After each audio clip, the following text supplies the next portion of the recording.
Hello, good evening. This is doctor Neeraj Gupta, homeopathic doctor from Delhi.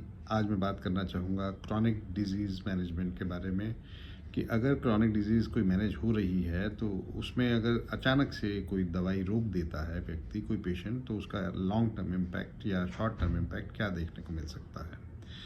देखिए, कोई भी अगर क्रॉनिक डिजीज़ से सफ़र कर रहा है, chronic disease can be diabetes, long standing diabetes है, हाइपरटेंशन है, या अर्थराइटिस है, या कोई सोरियासिस या कोई ऐसी बीमारियां हैं, ऑटोइम्यून डिसऑर्डर्स हैं जो काफ़ी लंबे समय से चल रही हैं।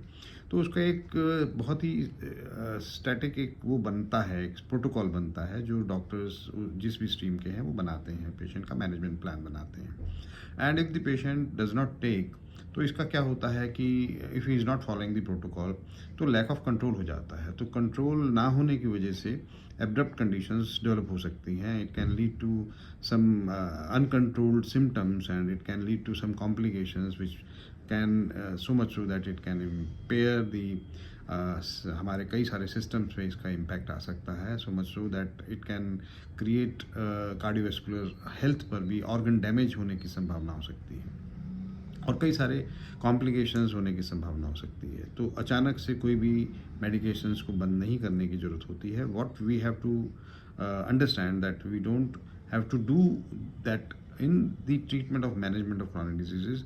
एब्रप्टली कभी भी मेडिकेशन बंद ना करें, सेल्फ मेडिकेशन बिल्कुल ना करें, and without consulting A doctor one should not change the management plan, और डोसेज जितने भी रिकमेंडेड है उसको भी चेंज ना करें। ये बहुत ज़रूरी है। और ये कॉमन मिस्टेक जो है अगर स्टॉप करने का मेडिकेशन का, अगर वन पर patient is not following this, then it might lead to serious adverse effects and serious adverse events which may be life threatening many times.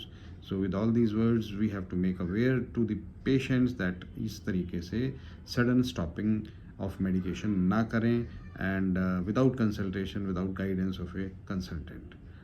Thank you very much and have a good day. Bye.